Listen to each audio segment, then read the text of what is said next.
Yeah, I'm John Hubbard on the Nova team with Alex. And yeah, I would have had some slides maybe, but I was very casual about them because this is not sufficiently complex to require those. And so I brought an experimental laptop, just a System 76 Linux thing. And it's not so happy with my slide setup yet. So anyway, on the firmware, there's only a few things that I want to try to express because I think there's a few things that are not clear to everybody. First of all, when I say firmware, I'm talking about GPU firmware that it's, from our point of view, it's sitting up in Linux firmware. So you'll find it, I mean, a separate repository, you'll find it installed in wherever it is, user firmware or whatever. And so that directory is organized by GPU architecture. Sorry, is that not quite good enough? Yeah, so that the Linux firmware directory is organized by vendor, and then underneath that, under NVIDIA, you'll find entire architectures and then specific chips, and so that's where we get our firmware. And so we've been locked in place for the Nova project. We only support Turing and later, and what we've done is we've selected a set of firmware, or mainly I'm talking about GSP, but there's also little boot binaries and that sort of thing. And we've just locked on to 570.144. And so this gives us the effect of having a stable firmware interface. Questions? Or, okay.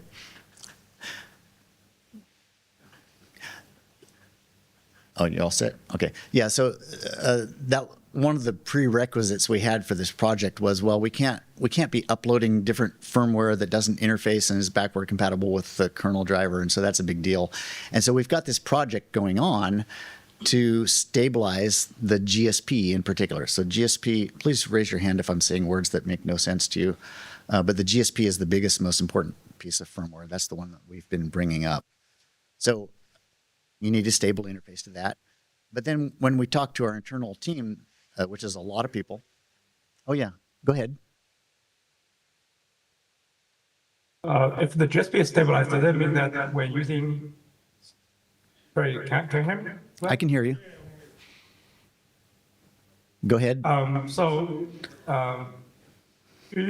when you use NVIDIA drivers, you often run into the issues where, I mean, not the novel ones, but the Nova and the proprietary ones, you also often run into the issue where you run a driver that's not compatible with your installation of NVIDIA SMI or CUDA or whatsoever. Just complain about the driver version not being mismatched. Is that something that once you have a stable GSP interface, this issue can go away? No. Any further questions? I will elaborate a little bit. The thing you're talking about is the user space kernel interface, whereas GSP is a kernel to firmware interface. Is that enough information, or should I go further? Okay. Okay. Yeah. So, but I guess for Nova, you probably want the UAPI to be stable. Or is that also something that... Right. I'm not going to cover UAPI at the moment because that's the next level up of software. So at the moment, I'm really focusing on you are the kernel driver and you're looking at the firmware, which is the most important one is GSP. So let's talk about that for a moment. We can talk about the, actually the last item on our screen there is about the user space API. So we'll talk about that a little later. Yes? Okay. Right. So where was I? Right. We want a stable GSP API, ABI even, because otherwise everything's just too hard.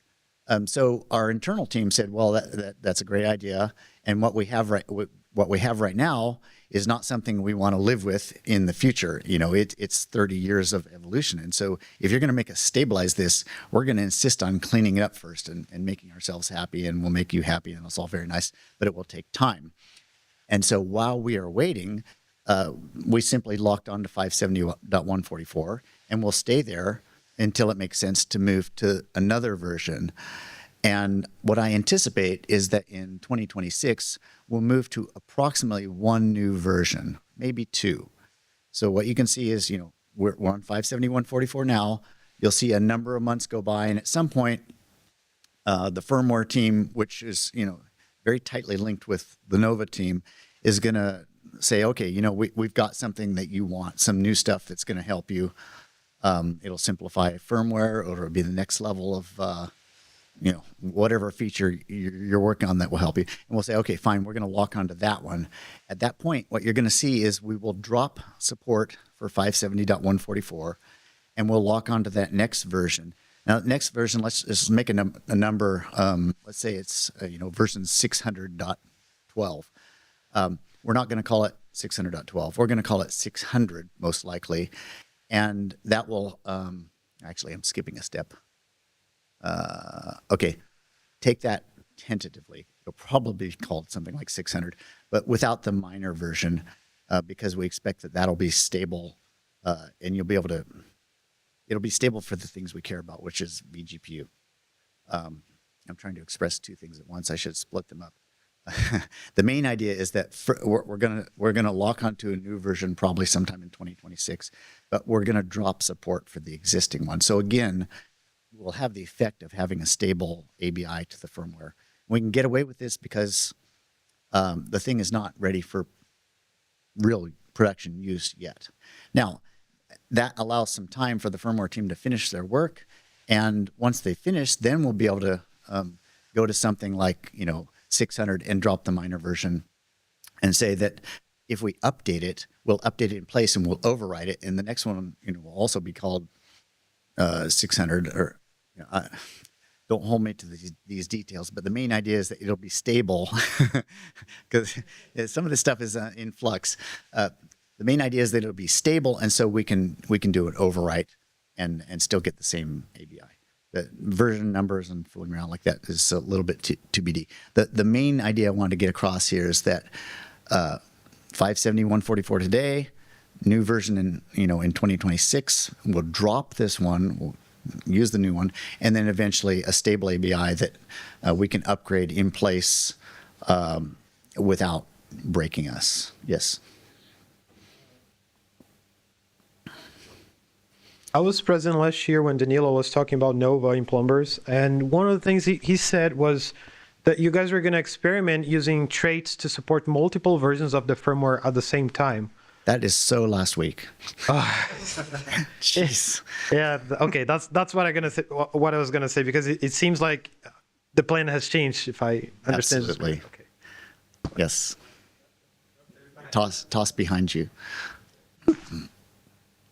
I'm just going to speculate here. That plan's going to change again.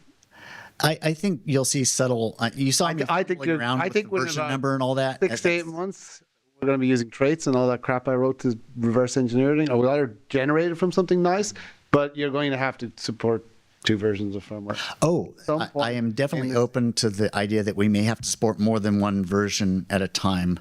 I shouldn't have made it sound like we won't ever do that. So yeah, we're open to that.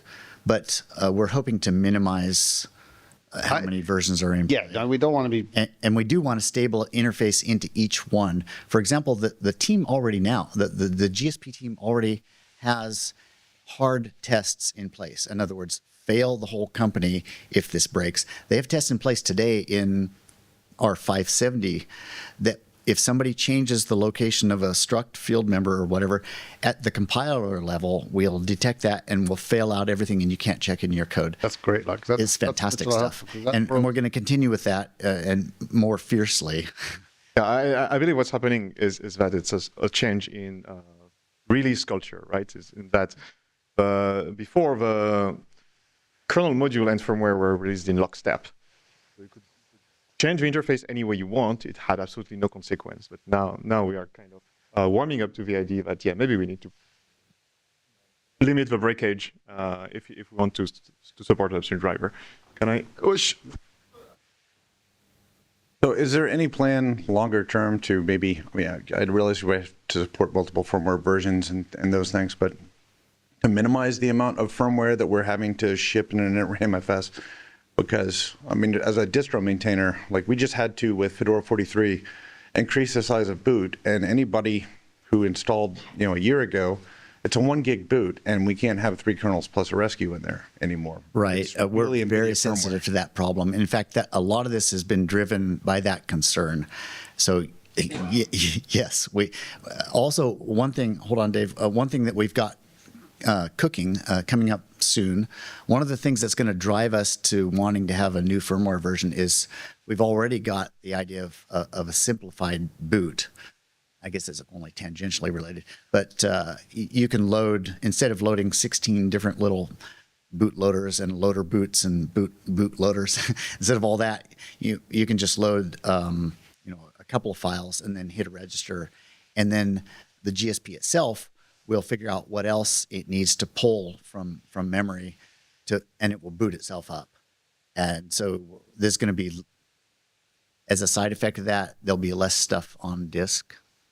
And I did experiment a few weeks ago for Nouveau, but I haven't actually, the patch I got sent out, but I haven't applied it yet. That would give distros the option of saying, look, I already know my Linux firmware is above a certain value, so you don't need to include the oldest one anymore because you know the newer one is going to be there. The only problem, the kernel upstream can't do that because it has to assume there's no way to lockstep the kernel on the Linux firmware. But if you're building a distro and you're like, I know I put the Linux firmware out there already, and my kernel's never going to get booted on an old, then just turn that on and it will just give you the 570 one, and so you won't have to carry two of them in the init ramfs. So that's I sent the patch, but I think I forgot I sent it and I haven't followed up as usual.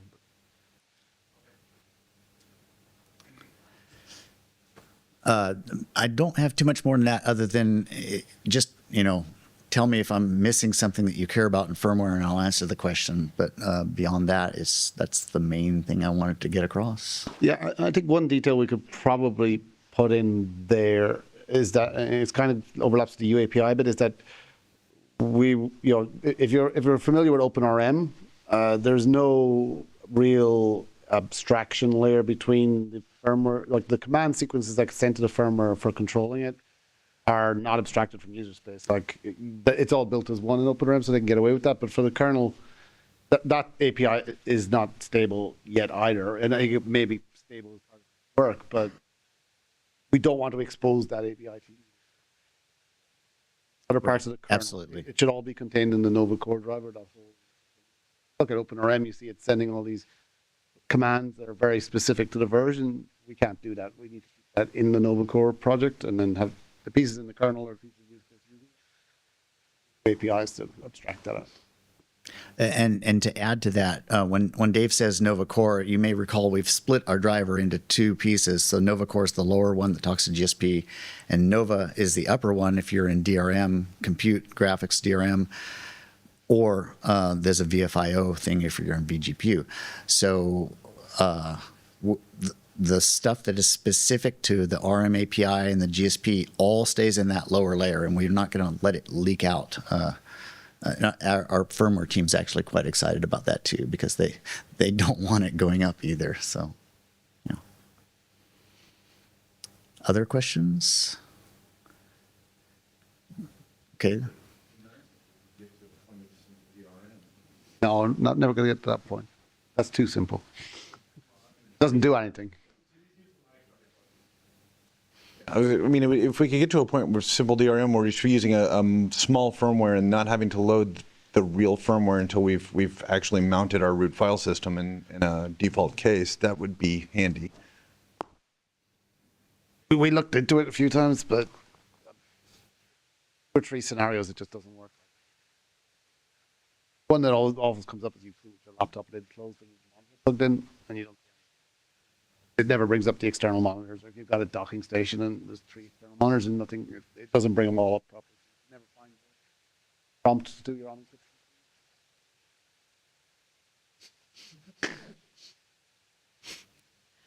So the next two topics kind of could almost be combined. So we're going to be kind of casual about that. I mean, we can start with user mode submission, which, yeah, go ahead. Oh, go ahead.